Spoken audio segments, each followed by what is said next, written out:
You might be a little surprised to hear this, but you do not need to be the smartest person in the room anymore to stand out. Most students think they have to be brilliant, they have to have top scores, memorize everything, impress everyone. The truth nowadays is that you just have to not be a f***ing pussy. Because the average student today is mentally weak, disengaged, and honestly, allergic to hard work. My name is Dr. Buck Parker. I'm a board certified surgeon, and I talk to surgeons all over the country, and they all say the same thing to me. Students today are pathetic.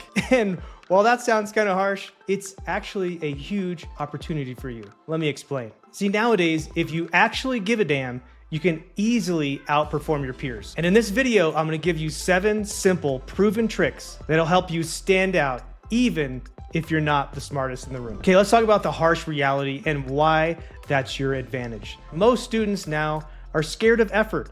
They don't want to be there. They don't care to learn. They want to clock in and clock out like it's retail. They're tired after 4 hours of just observation. They whine if the case goes long. They leave early, don't study the patient, and never ask any questions. But you're not going to be like that. You're watching this video because you actually want to get better. And that's your advantage. The bar has never been lower. It is your time to shine. And this doesn't have to be just in medicine. I'm gonna talk about medicine because that's what I'm in, but you can use this for engineering, law, or other high performance careers. Believe me, even small efforts make a massive impact now. Let me show you how to do it right. Trick number 1, show up early, stay a little late. This one is so freaking simple, but almost nobody does it. Showing up just 15 minutes early used to be the norm, but now, if you do this, it's gonna give you 2 things. First, it gives you a chance to look at the chart, right? And see what procedure you're walking into and orient yourself. Of course, we're talking about medical students, maybe in surgery, but you can apply this to anything. Number 2, it tells everyone on the team, scrub tech, the nurse, the attending, the resident, I'm here and I actually give a shit. You're not rushing in with your mask half on and your name tag flipped over. You're ready, you're calm, you're present. And then staying a little late. And I don't mean hours, I'm talking 10 minutes, 20 minutes, 30 minutes. Lets you help clean up, ask a post-op question, or just say, I don't know, thank you. People notice this stuff, especially in a world where most students vanish the second the case ends, or the second your work hour ends. Trick number 2, learn everybody's name, especially the nurses. Now, I gotta stop and tell you a little story. I was in an OBGYN rotation, and it was my first delivery, and I was so excited, and I got in there, and the attending said, okay, get scrubbed, and I'll let you help out, and all this stuff. And so I walked in, and I was like, okay, awesome. I need gloves and a gown and a mask, and I don't know where any of that stuff is, and I looked at the nurse, and she looked at me and said, if you think I'm getting you gloves and a gown and a mask and a hat, you are sorely mistaken.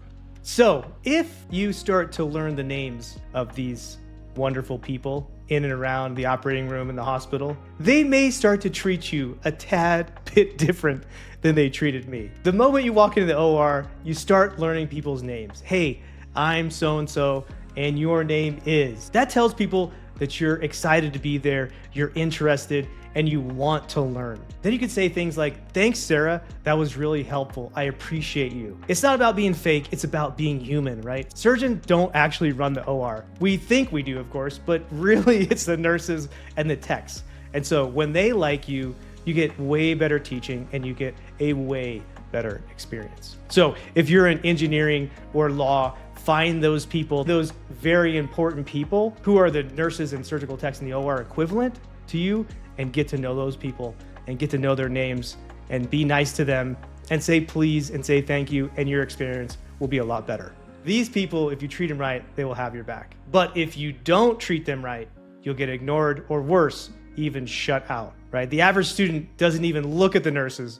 You stand out by simply saying hello and meaning it. Trick number 3, ask 1 thoughtful question per day. You don't need to be that student firing off questions nonstop. In fact, please don't be that student, but asking 1 thoughtful question a day, or maybe 2, that is gold. That is awesome. It could be clinical, like, why do you use this incision for this procedure instead of this other incision? Or strategic, what made you choose this specialty?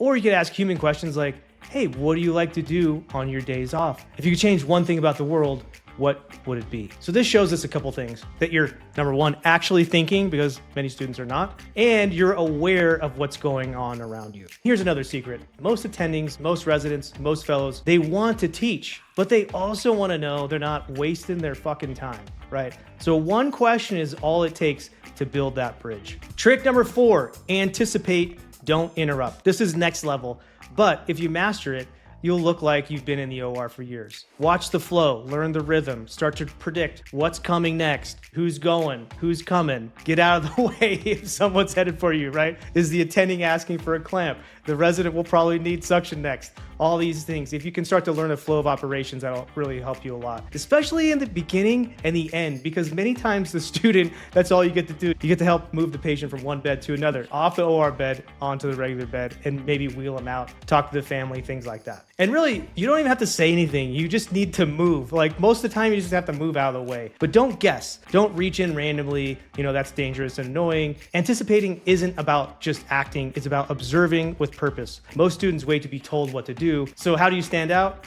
Be one step ahead, but stay silent when you do it unless you're talked to. Trick number 5.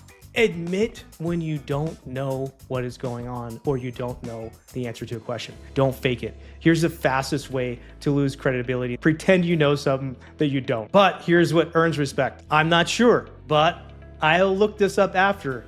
And then actually look it up after and then go back to the surgeon, the resident, the fellow, whoever, and say, hey, I did a little reading. Here's what I learned. That's how you can show humility and a little coachability.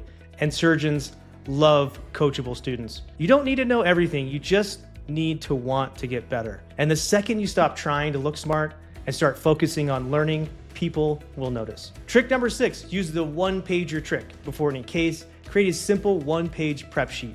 What goes on it? Basic diagnosis and indications, key anatomy involved, steps of the procedure. You could probably even use ChatGPT to figure out what you should make the one-pager about. Common post-op issues or complications, all these things will be super helpful. And if you have a one-pager for that one surgery, then you can actually start to pay attention to what is going on and have those questions maybe for the attending or the resident or fellow during the operation as well. So keep that in your pocket, review it before the operation, or the procedure, or the day, whatever it is, glance at it in the break.